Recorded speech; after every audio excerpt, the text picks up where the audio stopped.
Hi welcome back to സീതപ്പണ്ണിൻ്റെ അടുക്കള. അപ്പോൾ ഇന്നത്തെ സ്പെഷ്യൽ റെസിപ്പി ബ്രെഡ് കൊണ്ടാണ്. ഒന്നുമല്ല, ബ്രെഡ് ഫിംഗർ മസാലയാണ്. പേര് തന്നെ കുറച്ച് ഡിഫറെൻ്റ് ആയിട്ടുണ്ട് അല്ലേ? അതേപോലെ തന്നെ റെസിപ്പിയും നല്ല അടിപൊളി ഡിഫറെൻറ്റ് റെസിപ്പിയാണ്. അപ്പോൾ ഇന്ന് തന്നെ എല്ലാവരും ഒന്ന് ട്രൈ ചെയ്ത് നോക്കുക. അപ്പോൾ ആദ്യമായിട്ട് ചാനൽ കാണുന്നവരുണ്ടെങ്കിൽ ഒന്ന് ദയവേത് സബ്സ്ക്രൈബ് ചെയ്യുക. വീഡിയോ നിങ്ങൾക്ക് ഇഷ്ടമായാലും ഒന്ന് ലൈക്ക് ചെയ്യുക, ഷെയർ ചെയ്യുക, അതിൻ്റെ കൂടെ കമൻറ്റ് ചെയ്യുക. അപ്പോൾ ഒട്ടും താമസിക്കുന്നില്ല, വീഡിയോയിലോട്ട് പോവാം. അപ്പോൾ ഇതാണ് ഞാൻ പറഞ്ഞ ബ്രെഡ് ഫിംഗർ മസാല. എങ്ങനെയുണ്ട്? ഓരോ ഫിംഗേഴ്സും കാണാൻ വേണ്ടി ബ്രെഡ് ഫിംഗേഴ്സ് കാണാൻ തന്നെ നല്ല അടിപൊളിയായിട്ടുണ്ടല്ലേ? അപ്പോൾ അതേപോലെ തന്നെ നല്ല ടേസ്റ്റുള്ള നല്ല സിമ്പിളായിട്ടുള്ളൊരു റെസിപ്പിയാണ്. വീട്ടിൽ ബ്രെഡ് ഉണ്ടെങ്കിൽ നമുക്ക് പെട്ടെന്ന് ഒരു 10 മിനിറ്റ്സിൽ ചെയ്ത് തീർക്കാൻ പറ്റുന്നതില്ലോ. അപ്പോൾ വൈകിക്കുന്നില്ല, സ്റ്റാർട്ട് ചെയ്യാം. അപ്പോൾ ഞാനിവിടെ ഒരു 7 സ്ലൈസസ് ബ്രെഡ് എടുത്ത് വെച്ചിട്ടുണ്ട്. അപ്പോൾ ഇതിൽ ഞാനിപ്പോൾ ചെയ്ത് കാണിക്കാൻ പോകുന്നത്. അപ്പോൾ നമുക്ക് ആദ്യം തന്നെ ഒരു ദോശക്കല്ല് ചൂടാക്കാൻ വെക്കാം. അതിലോട്ട് ഞാൻ കുറച്ച് വെണ്ണ ഒന്ന് ഇട്ട് കൊടുക്കുകയാണ്. ആ വെണ്ണ ഉരുകുന്ന മണം തന്നെ നല്ല അടിപൊളി സ്മെല്ലാണല്ലേ? അപ്പോൾ വെണ്ണ ഒന്ന് നമ്മൾ മെൽറ്റ് ആവുന്നവരെ നമുക്കൊന്ന് വെയിറ്റ് ചെയ്യാം. ആഹാ, നല്ല മണം വരുന്നുണ്ട്.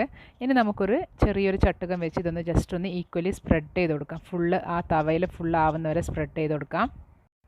അപ്പോൾ ആ നല്ല വെണ്ണയെല്ലാം പുരട്ടി ചൂടായ തവയിലോട്ട് നമുക്ക് ഇപ്പോൾ അതിൽ എത്രത്തോളം കൊള്ളുന്നോ അത്രത്തോളം സ്ലൈസ്, ഞാനിപ്പോൾ 4 സ്ലൈസ് ബ്രെഡാണ് വെച്ച് കൊടുക്കാൻ പോകുന്നത്. അത് ഇതിൻ്റെ മുകളിലോട്ടൊന്ന് വെച്ച് കൊടുക്കാം. ഇനി നമുക്ക് ചട്ടുകം വെച്ചിട്ട് ബ്രെഡ് നന്നായിട്ടൊന്ന് പ്രസ് ചെയ്ത് കൊടുക്കാം. അപ്പോൾ ആ ബട്ടറെല്ലാം നന്നായിട്ടൊന്ന് അതിലോട്ട് ആവാൻ വേണ്ടിയിട്ടാണ് ചെയ്ത് കൊടുക്കുന്നത് കേട്ടോ. അപ്പോൾ ഇതൊന്ന് ഒരു സൈഡ് നന്നായിട്ട് റോസ്റ്റായി വരുന്നവരെ ഒന്ന് വെയിറ്റ് ചെയ്യാം, ടോസ്റ്റായി വരുന്നവരെ. അതിനുശേഷം നമുക്കൊന്ന് തിരിച്ചിട്ട് കൊടുക്കാം. എല്ലാ പീസസും ഒന്ന് തിരിച്ചിട്ട് കൊടുക്കാം. തിരിച്ചിട്ട് കൊടുത്തതിന് ശേഷം നമ്മൾ ഇഷ്ടം അനുസരിച്ചിട്ട് കുറച്ചും കൂടി ഇപ്പോഴത്തെ സൈഡിൽ ബട്ടർ വേണമെന്നുണ്ടെങ്കിൽ ഇട്ട് കൊടുക്കാം. അല്ല, ബട്ടറിൻ്റെ ഫ്ലേവർ അത്രത്തോളം നിങ്ങൾക്ക് ഇഷ്ടമില്ലെങ്കിൽ വേണ്ട. ഓക്കെ, അപ്പോൾ ഞാൻ എല്ലാ ബ്രെഡ്സും ഒന്ന് തിരിച്ചിട്ട് കൊടുത്തിട്ടുണ്ട്. ഇനി നമുക്ക് ഇതിൻ്റെ മുകളിലോട്ട് കുറച്ചും കൂടി എനിക്ക് നല്ല ഇവിടെ എല്ലാവർക്കും ബട്ടറിൻ്റെ ഫ്ലേവർ ഇഷ്ടമായിരുന്നു. മെൽറ്റഡ് ആയിട്ടുള്ള ബട്ടർ കുറച്ചൊന്ന് ഇതിൻ്റെ മുകളിലോട്ട് ഒന്ന് വീണ്ടും സ്പ്രെഡ് ചെയ്ത് കൊടുക്കുന്നുണ്ട്. അപ്പോൾ മറ്റേ സൈഡും കൂടി നന്നായിട്ട് ടോസ്റ്റ് ചെയ്ത് വരാൻ നമുക്കൊന്ന് വെയിറ്റ് ചെയ്യാം. അപ്പോൾ ഈ സൈഡും കൂടി നന്നായിട്ട് ടോസ്റ്റ് ചെയ്തിട്ടുണ്ട്. ഞാൻ വീണ്ടും ഒന്നും കൂടി തിരിച്ചു കൊടുത്തിട്ട് എനിക്ക് നന്നായിട്ട് ടോസ്റ്റ് ചെയ്ത് കിട്ടുന്നതാണ് ഇതിഷ്ടം. നിങ്ങൾക്ക് ചെറിയൊരു മീഡിയം ടോസ്റ്റ് ചെയ്ത് കിട്ടിയെങ്കിൽ മതിയെങ്കിൽ നിങ്ങൾ ആ 2 സൈഡും ജസ്റ്റ് ഒന്ന് ടോസ്റ്റ് ചെയ്തതിന് ശേഷം നിങ്ങൾക്ക് എടുത്ത് മാറ്റാം കേട്ടോ.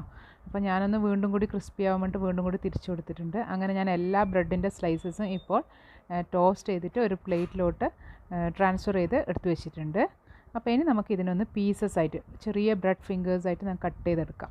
അപ്പോൾ ഞാനിവിടെ അങ്ങനെ കട്ട് ചെയ്തെടുത്തിട്ടുണ്ട്. കണ്ടല്ലോ, എല്ലാം ഒരു ചെറിയ ഹാഫ് ഫിംഗർ സൈസിലാണ് കട്ട് ചെയ്തെടുത്തിട്ടുള്ളത്. നിങ്ങളെ ഇഷ്ടത്തിനനുസരിച്ച് കട്ട് ചെയ്തെടുക്കാം. ഇനി നമ്മൾ ഒരു ചൂടായിട്ടുള്ള കടായിലോട്ട് 2 ടേബിൾ സ്പൂൺ എണ്ണ ഒഴിച്ച് കൊടുത്തിട്ടുണ്ട്. അത് ചൂടായതിന് ശേഷം ഞാനിവിടെ ഒരു 1 മീഡിയം സൈസ് ഉള്ളി ഫൈനലി ചോപ്പ് ചെയ്തിട്ട് ഇട്ട് കൊടുക്കുകയാണ്. ഉള്ളി പെട്ടെന്ന് വഴന്ന് കിട്ടാൻ വേണ്ടി കുറച്ച് ഉപ്പും കൂടി അതിൻ്റെ കൂടെ ഇട്ട് കൊടുത്തതിന് ശേഷം ഒന്ന് വഴറ്റിയെടുക്കാം. അങ്ങനെ ട്രാൻസ്പെറൻറ്റ് ആവേണ്ട ആവശ്യമൊന്നുമില്ല. ഒരു 2 to 3 മിനിറ്റ്സ് നമുക്കൊന്ന് നന്നായിട്ട് വഴറ്റിയെടുക്കാം.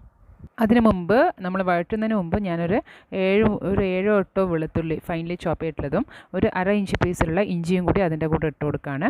അപ്പോൾ ആ ഉള്ളി വഴന്ന് കിട്ടുന്ന അതിൻ്റെ കൂടെ തന്നെ നമുക്ക് പെട്ടെന്ന് ഇതും കൂടി ഒന്ന് വഴന്ന് കിട്ടും. ഫൈനലി ചോപ്പ് ചെയ്താൽ നമ്മൾ പേസ്റ്റായിട്ട് അരക്കണം നിർബന്ധമില്ല. ഇനി നിങ്ങൾക്ക് പേസ്റ്റ് വേണമെങ്കിൽ അങ്ങനെയും ചെയ്യാം കേട്ടോ. അപ്പോൾ അതെല്ലാം സോട്ടായി റെഡിയായി വന്നതിലോട്ട് ഞാനൊരു 1 ഫൈനലി ചോപ്പ് ചെയ്തിട്ടുള്ള തക്കാളി, ചെറിയ സൈസിലുള്ള തക്കാളി ഒന്ന് ഇട്ട് കൊടുക്കുകയാണ്. ഇനി തക്കാളി ഒന്ന് നന്നായിട്ട് വഴറ്റാൻ നമുക്ക്. അപ്പോൾ അത് റെഡിയായി വന്നതിന് ശേഷം നമുക്ക് നെക്സ്റ്റ് ഇതിലോട്ട് ബാക്കിയുള്ള ഇൻഗ്രീഡിയൻസ് ഇട്ട് കൊടുക്കാം. അപ്പോൾ തക്കാളി നന്നായി വന്നിട്ടുണ്ട്. ഇനി ഞാൻ ഇതിലോട്ട് ഒരു ഹാഫ് ക്യാപ്സിക്കത്തിന് ഫൈനലി ചോപ്പായിട്ട് ഇട്ട് കൊടുക്കുകയാണ്. ഫ്ലേവർ ഇഷ്ടമില്ലാത്തവർ ഇടണമെന്നില്ല. അപ്പോൾ ഇട്ടാൽ ഒരു നല്ലൊരു പ്രത്യേക ടേസ്റ്റാണ്. അപ്പോൾ നിങ്ങൾക്ക് തീരെ ഫ്ലേവർ ഇഷ്ടമില്ലെങ്കിൽ നിങ്ങൾക്ക് അത് അവോയ്ഡ് ചെയ്യാം കേട്ടോ. അപ്പോൾ അതും നന്നായിട്ടൊന്ന് ഒരു 2 മിനിറ്റ്സ് സോട്ട് ചെയ്ത് കൊടുക്കാം. അപ്പോൾ ഇനി ഞാൻ ഇതിലോട്ട് 1/4 ടീസ്പൂൺ അളവിൽ കുരുമുളക് പൊടി ഇട്ട് കൊടുത്തിട്ടുണ്ട്. അതിൻ്റെ കൂടെ തന്നെ ഒരു 1/2 ടീസ്പൂൺ അളവിൽ എരിവുള്ള റെഡ് ചില്ലി പൗഡറും കൂടി ഇട്ട് കൊടുത്തിട്ടുണ്ട്. നമ്മൾ ഇഷ്ടമനുസരിച്ച് അഡ്ജസ്റ്റ് ചെയ്യാം. അതിൻ്റെ കൂടെ തന്നെ ഒരു 1/4 ടീസ്പൂൺ അളവിൽ ഗരം മസാല പൗഡർ, അതില്ലെങ്കിൽ multipurpose masala powder. Multipurpose masala powder എൻ്റെ തന്നെ ചാനലിലുള്ളത് ലിങ്ക് ഡിസ്ക്രിപ്ഷനിൽ കൊടുത്തിട്ടുണ്ട്, ചെക്ക് ചെയ്യുക. അതൊരു 1 മിനിറ്റ് സോട്ട് ചെയ്യുക. അപ്പോൾ അത് 1 മിനിറ്റ് സോട്ട് ചെയ്തതിന് ശേഷം ഒരു 1 ടീസ്പൂൺ അളവിൽ സോയാ സോസും ഒരു 1 ടേബിൾ സ്പൂൺ അളവിൽ ടൊമാറ്റോ സോസ്, ഇത് രണ്ടും കൂടി ഇട്ട് കൊടുത്തതിന് ശേഷം ജസ്റ്റ് നമുക്കൊന്നെല്ലാം കൂടി മിക്സ് ചെയ്തെടുക്കാം. ഇനി ഞാൻ ഇതിലോട്ട് ഒരു 1/4 ടീസ്പൂണിൻ്റെ പകുതി, അതായത് 1/8 ടീസ്പൂൺ അളവിൽ വളരെ കുറച്ച് അളവിൽ കസൂരി മേത്തി, ഇത് നല്ലൊരു ഫ്ലേവർ തരാൻ വേണ്ടിയിട്ട് ഇട്ട് കൊടുക്കുന്നതാണ്. അത്രയും മതി, അധികം ഇടേണ്ട, കൈപ്പൂര സംഭരം. ഇനി ഒന്ന് മിക്സ് ചെയ്ത് കൊടുക്കുക. ഇനി ഞാൻ ഇതിലോട്ട് നമ്മൾ നേരത്തെ റെഡിയാക്കി വെച്ചിട്ടുള്ള ബ്രെഡ് ഫിംഗേഴ്സ് പതുക്കെ ആഡ് ചെയ്ത് കൊടുക്കുകയാണ്. ബ്രെഡ് ഫിംഗേഴ്സ് ആഡ് ചെയ്ത് കൊടുത്തതിന് ശേഷം നമ്മൾ താഴെ നിന്ന് പതുക്കെ ഇങ്ങനെ മിക്സ് ചെയ്യുക. പ്രത്യേകം ശ്രദ്ധിക്കുക, ജെൻ്റ്ലി മിക്സ് ചെയ്യണം, ഇല്ലെങ്കിൽ അത് പൊടിഞ്ഞു പോകട്ടോ ഈ ബ്രെഡിൻ്റെ ഫിംഗേഴ്സ്. അപ്പോൾ എല്ലാം നന്നായി മിക്സ് ചെയ്ത് എടുത്തിട്ടുണ്ട് ഞാനിപ്പോൾ. ഇനി ഞാൻ ഇതിലോട്ട് നേരത്തെ ചോപ്പ് ചെയ്ത് വെച്ചില്ല കുറച്ച് എന്താ പറയുക, മല്ലിച്ചപ്പ് ഇട്ട് കൊടുക്കുകയാണ്.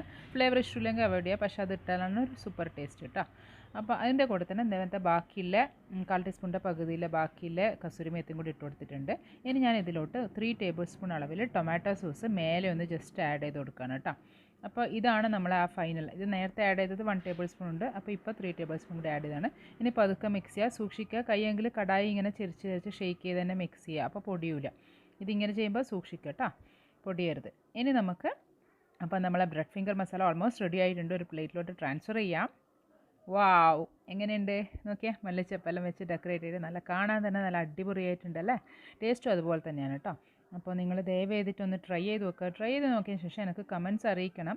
അപ്പോൾ വീഡിയോസ് ഇഷ്ടമായെങ്കിൽ ഒന്ന് ഷെയർ ചെയ്യുക, അപ്പോൾ ലൈക്ക് ചെയ്യുക, സബ്സ്ക്രൈബ് ചെയ്യാത്തവരുണ്ടെങ്കിൽ ഒന്ന് സബ്സ്ക്രൈബ് ചെയ്യുക. അപ്പോൾ ഒന്ന് സപ്പോർട്ട് ചെയ്യണേ. അപ്പോൾ അടുത്ത വീഡിയോയിൽ കാണുന്നവരെ വണക്കം, ബൈ.